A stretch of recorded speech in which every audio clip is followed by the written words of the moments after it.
Good morning प्यारे बच्चों। आज की ऑनलाइन क्लास में आप सबका स्वागत है। अब आप इस विषय के वीडियोस एक साथ भी देख सकते हैं। इसके लिए वीडियो के नीचे मेरी चैनल का नाम है, तो चैनल में जाके प्लेलिस्ट में जाएंगे तो इस विषय के वीडियोस एक साथ देख सकेंगे। तो बच्चों, आज के वीडियो में हम सीखेंगे हिंदी सुरभि 2 का पाठ नंबर 11 बादलों की चिट्ठी बच्चों के नाम, इसका अभ्यास में सबसे पहले है कठिन शब्द। तो पहला है प्रसन्न। तो प्रसन्न यानी खुश, इकट्ठे यानी जमा, सादे पन्ने यानी एक कागज जिन पर कुछ लिखा न हो। फिर है समाप्त यानी खत्म।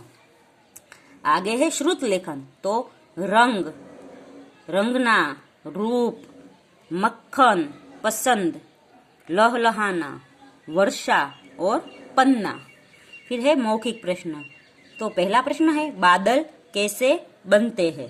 तो इसका जवाब है सूरज बादलों के पिता है, धरती बादलों की माँ। सूरज की गर्मी से समुद्र, नदी, झील, तालाब आदि का जल भाप बन जाता है। भाप उड़कर आसमान में इकट्ठी हो जाती है। इस भाप से ही बादल बनते हैं।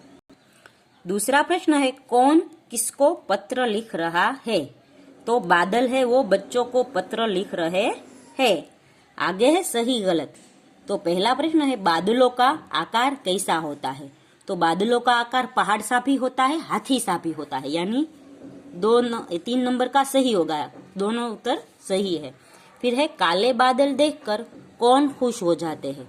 तो काले बादल देखकर किसान खुश हो जाते हैं, 2 नंबर का जवाब सही है।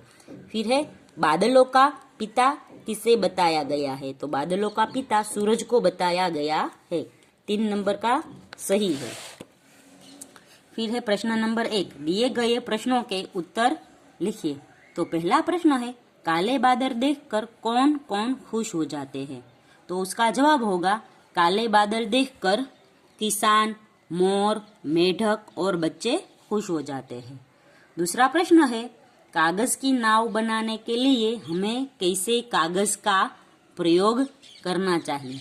तो उसका जवाब होगा कागज की नाव बनाने के लिए हमें पुराने बेकार कागज का उपयोग या प्रयोग करना चाहिए। फिर है वाक्य पूरे कीजिए। तो पहला है किसान बादल का काला रंग पसंद करते हैं। दूसरा है मोर पंखों को फैलाकर नाचते हैं और बादलों को खुश करते हैं। फिर 3 नंबर का है धरती बादलों की माँ है। 4 नंबर का होगा भाप उड़कर आसमान में इकट्ठी हो जाती है। फिर है पशु पक्षी कैसे बोलते हैं। तो मोर केऊ केऊ करता है, तो मेढक टर टर और कौवा काऊ काऊ। फिर तोता टे टे, तो कुत्ता भाव भाव और बिल्ली म्याऊ म्याऊ का शोर करते हैं। फिर है नीचे दिए गए प्रश्नों के उत्तर हाँ या नहीं में दीजिए। तो पहला प्रश्न है क्या आप गोरे रंग वाले बच्चों को ही अपना मित्र बनाएंगे। तो नहीं। यदि मम्मी आपको बारिश में भीगने से मना करे तो क्या आप उनकी बात मानेंगे। तो यहाँ लिखेंगे हाँ, क्योंकि बारिश में भीगने से हमें बुखार आ जाता है। फिर तीसरा होगा क्या आप कॉपी के सादे पन्ने फाड़कर कागज की नाव बनाएंगे। तो नहीं, क्योंकि इससे कागज है वो बर्बाद होता है। आगे का प्रश्न है भाषा से। तो इसमें पहला है नीचे दिए गए शब्दों को उलट पुलट कर नए शब्द बनाइए। तो पहला है समाचार। तो समाचार से शब्द बनेंगे चार, मार, मास, रचा और रस। तो उसी तरह बादल से शब्द बनेंगे बाद, दल, बाल और दबा। फिर आसमान से शब्द बनेंगे आस, मान, आसमा, समान, मास, आसन। और कागज के शब्द बनेंगे काग, गज, काज और जग। फिर है लिंग परिवर्तन। तो हमें स्त्रीलिंग का पुरलिंग और पुरलिंग का स्त्रीलिंग करना है। जैसे घोड़ा तो घोड़ी, हाथी तो हथीनी, धोबी तो धोबिन। फिर हंस तो हंसिनी, बच्चा तो बच्ची, मामा तो मामी। फिर यहाँ लिखा गया है शब्द के जिस रूप से उसके किसी पुरुष या स्त्री के होने का बोध होता है उसे लिंग कहते हैं। जे लिंग के दो भेद है, स्त्रीलिंग और पुल्लिंग।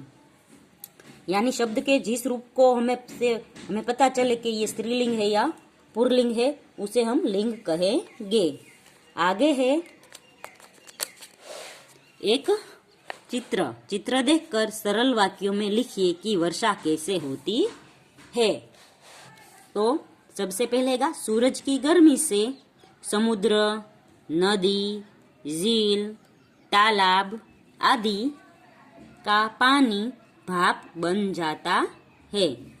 भाप उड़कर आसमान में इकट्ठी हो जाती है। इस भाप से आसमान में कई सारे बादल बनकर इकट्ठे होते हैं। तब वर्षा बनकर बरसते हैं। फिर आगे का प्रश्न है, पानी की बचत के लिए हमें क्या करना चाहिए? सही कथन पर ठीक का निशान लगाइए।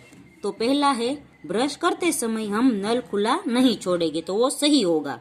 फिर नहाते समय शावर का इस्तेमाल करेंगे तो वो गलत होगा। फिर जितना पानी पीना हो गिलास में उतना ही लेंगे तो वो सही होगा। फिर बोतल में बचा हुआ पानी पौधों में डाल देंगे तो वो सही होगा। तो बच्चों यहाँ पर है वो स्वाध्याय अभ्यास खत्म होता है। अगले वीडियो में हम अगली कविता देखेंगे। तब तक के लिए गुड बाय, टेक केयर।